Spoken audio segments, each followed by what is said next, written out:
आज हम लोग बहुव्रीहि समास पढ़ेंगे। बहुव्रीहि समास।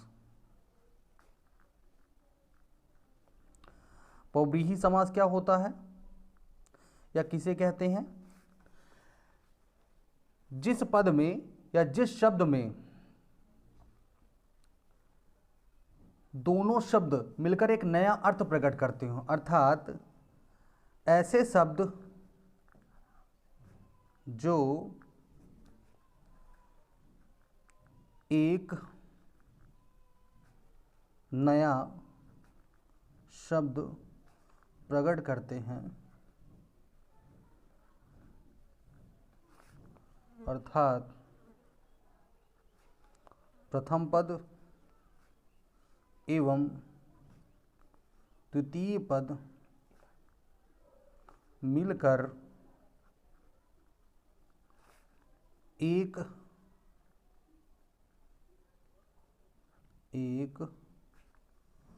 तीसरा अर्थ प्रकट करते हैं, बहुव्रीहि समास कहते हैं। बहुव्रीहि समास कहते हैं।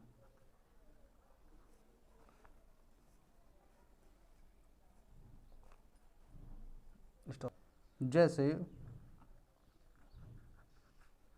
दशानन, 10 हैं आनन जिसके, 10 हैं आनन जिसके, अर्थात रावण। चक्रधर, चक्रधर, चक्र को धारण करता है जो, चक्र को धारण करता है जो। मित्रों, इसमें प्रथम पद और द्वितीय पद अर्थात पूर्व पद और उत्तर पद दोनों मिलकर के एक नया सार्थक अर्थ प्रस्तुत करते हैं, जिसे बहुव्रीहि समास कहते हैं। अब इसके दशानन, 10 हैं आनन जिनके रावण, तीसरा अर्थ प्रस्तुत हो रहा है। और चक्रधर अर्थात विष्णु। इसके मुख्यतः 4 भेद होते हैं। इसके मुख्यतः 4 भेद होते हैं। पहला है समानाधिकरण, समानाधिकरण बहुव्रीहि।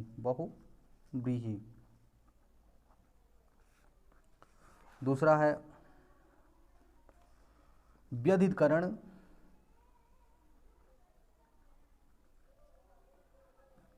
तीसरा तुल्ययोग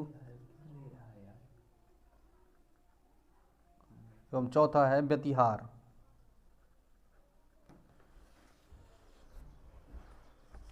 ये 4 बहुव्रीहि समास के भेद हैं।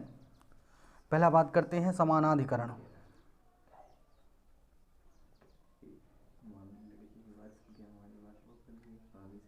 समानाधिकरण बहुव्रीहि।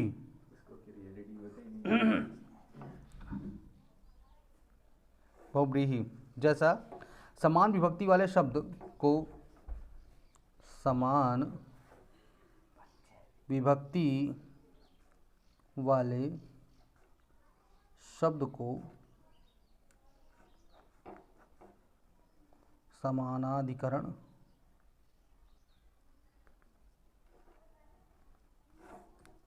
बहुव्रीहि कहते हैं। जैसे चतुर्भुज,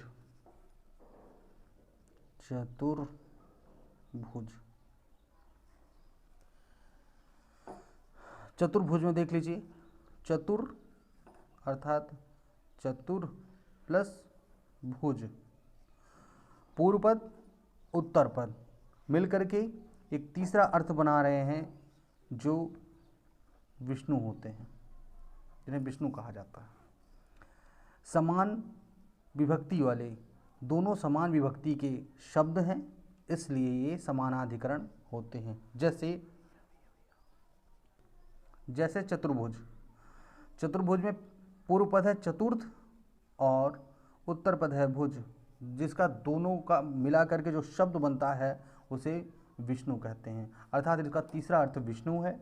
जैसे लंबोदर, लंबोदर, लंबोदर लंबा उदर अर्थात गणेश। यहाँ समान विभक्ति वाले शब्द होने के कारण इनका तीसरा अर्थ प्रकट होता है, अर्थात इसे समानाधिकरण बहुव्रीहि कहते हैं। दूसरा है व्यधिकरण समास। व्यधिकरण समास ये क्या होता है? असमान विभक्ति, असमान विभक्ति वाले शब्दों को व्यधिकरण बहुव्रीहि कहते हैं, अर्थात जिनकी विभक्ति असमान हो, समान ना हो। जैसे चंद्रशेखर, चंद्रशेखर, चंद्रशेखर चंद्र सिर पर जिसके, इसका विग्रह है चंद्र सिर पर जिसके, अर्थात शंकर। इसमें विभक्ति जो है वो असमान है, एक चंद्र है और दूसरा शेखर है। ये दोनों शब्द हैं किंतु विभक्तियां अलग अलग हैं, इसलिए यहाँ पर व्यधिकरण समास होता है। जैसे शूलपाणी,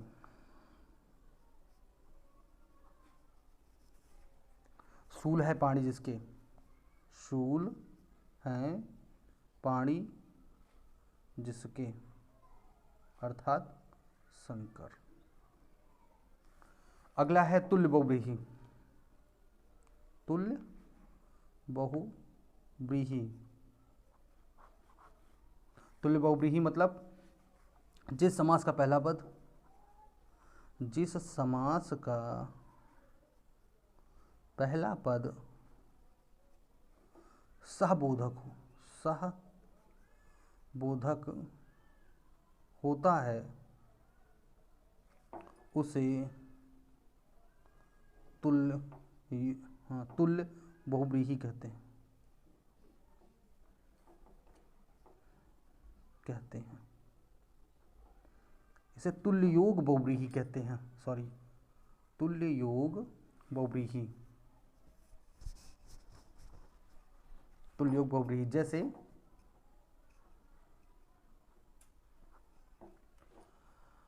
सचेत, सचेत, यहाँ पर स मतलब सा शब्द में सा आ गया, साधन चेत अर्थात चेतना, चेतना के साथ। संदेह, संदेह देह के साथ, देह के साथ है जो।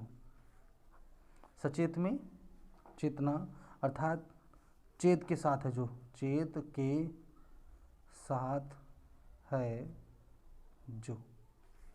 ये होगा तुल्य योग बहुव्रीहि। चौथा है व्यतिहार बहुव्रीहि। व्यतिहार बहुव्रीहि, इसका मतलब होता है जिस समास में घात प्रतिघात सूचक पद हों उसे व्यतिहार बहुव्रीहि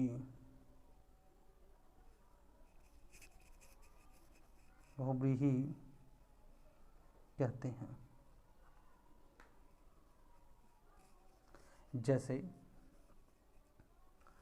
बाता बाती, बाता बाती, जैसे बाता बाती, बात बात से जो झगड़ा हुआ, बात बात से जो झगड़ा हुआ, अर्थात जिस समास में घात प्रतिघात, यहाँ पर बाता बाती घात और प्रतिघात शब्द उत्पन्न हो रहा है। धक्का मुक्की, धक्का मुक्की,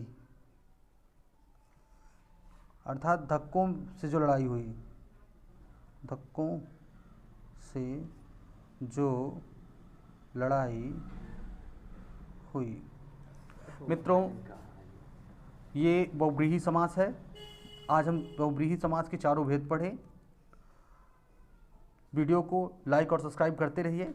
धन्यवाद।